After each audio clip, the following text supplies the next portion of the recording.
Bonjour, bienvenue dans ce nouvel épisode d'Extrait Audio.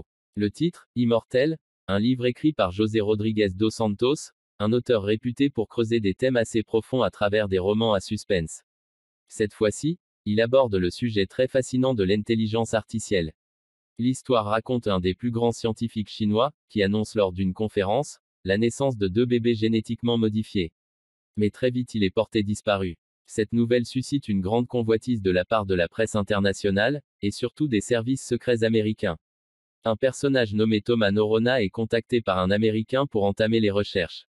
Celui-ci se rend compte au cours des avancées des investigations les vrais enjeux du projet chinois. L'auteur s'interroge alors, l'humanité touche-t-elle à sa fin ou fait-elle face à un nouveau départ? N'oubliez pas, l'audiobook est offert juste en suivant les étapes dans le tuto dans la suite de la vidéo. Comme d'habitude, écoutons d'abord un petit extrait. Quand nous avons commencé à planifier cette conférence internationale sur le génome humain, nous avons aussitôt envisagé d'en faire notre invité d'honneur, tout en étant conscient qu'il serait pratiquement impossible de le faire venir. Nul n'imagine les heures que nous avons passées, les efforts que nous avons déployés, les promesses que nous avons faites, les personnes qu'il a fallu contacter, mais nous y sommes arrivés. Mesdames et messieurs, le professeur Yao Bai. Son corps rondouillard, son expression débonnaire et sa barbe effilée donnaient au professeur Yao Bai un air de Kong Fuzi, le sage Kong, plus connu en Occident sous le nom de Confucius. Outre sa réputation de génie et le fait qu'il était le père de l'astronaute le plus célèbre de Chine, son allure suscitait la sympathie dans l'amphithéâtre. Cachant sa nervosité, le scientifique chinois se leva sous un tonnerre d'applaudissements, se dirigea vers le centre de l'estrade, salua le recteur d'une révérence et se planta devant le micro. Le moment était venu de faire ce qu'il s'était promis. Il jeta sur l'assistance un regard inquiet, fixant les visages souriants des jeunes et ceux réservés des hommes en costume cravate. Il fut tenté de sécher la sueur qui lui couvrait à nouveau le front, mais il se retint. Il devait se concentrer sur l'objet de sa présence ici. C'était tout ce qui comptait. Pendant des millénaires, l'humanité a été obsédée par les limites de sa condition animale. Commença-t-il dans un mandarin parfait. La faim fut le plus grand de ses maux. Les hommes ont vécu la quasi-totalité de leur existence au bord de la pénurie, passant des jours et des jours sans manger et sans savoir quand ils trouveraient quelque chose à se mettre sous la dent. Il suffisait d'une mauvaise récolte et la moitié de la famille périssait.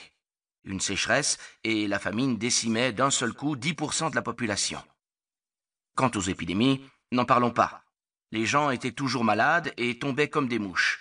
À elle seule, la peste noire a tué entre 70 et 200 millions de personnes en Eurasie. Dans certaines villes, la moitié de la population a disparu. Pouvez-vous imaginer l'ampleur de la catastrophe? Il fit une pause pour permettre au public d'assimiler ce qu'il venait de dire. Nous n'avons de cesse de nous plaindre de tout, affirmant que la situation s'aggrave constamment, mais nous oublions facilement à quel point la vie était plus difficile pour nos ancêtres. Reprit-il. À notre époque, celui qui perd son emploi ne risque pas de mourir de faim. Au contraire, dans une économie développée, un chômeur peut très bien aller au restaurant pour se plaindre de son sort, tout en se délectant de 2 ou 3 xiao mai qu'il paiera avec son allocation chômage. À bien y regarder, il y a actuellement sur notre planète bien plus de gens qui souffrent de surpoids que de la faim. L'obésité est même devenue l'un des plus grands maux de l'humanité. Il suffit de me regarder pour s'en rendre compte.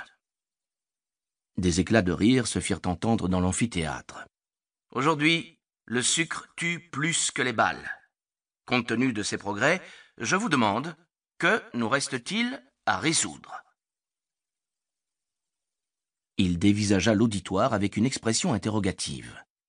La question pouvait paraître purement rhétorique, mais son regard obstiné et son silence prolongé, comme s'il espérait une réponse, indiquaient clairement qu'il attendait une réaction du public. Une jeune fille au premier rang, sûrement une de ces bonnes élèves comme il en existe dans toutes les classes, de l'école primaire à l'université, leva la main. Les maladies? Malgré sa nervosité, le professeur Yao Bai réprima un sourire. L'étudiante avait posé exactement la question à laquelle il s'attendait. Ah, comme l'esprit humain était prévisible. C'est en effet le prochain défi à relever, convint l'érudit chinois. Nous avons surmonté la faim. Il nous reste à éliminer les maladies. La médecine est dominée par deux écoles, la chinoise et l'occidentale. L'école occidentale est particulièrement efficace en ce qui concerne les maladies déjà déclarées. Lorsqu'une personne a un problème cardiaque, les médecins occidentaux lui font une greffe, un cœur nouveau, et le problème est résolu.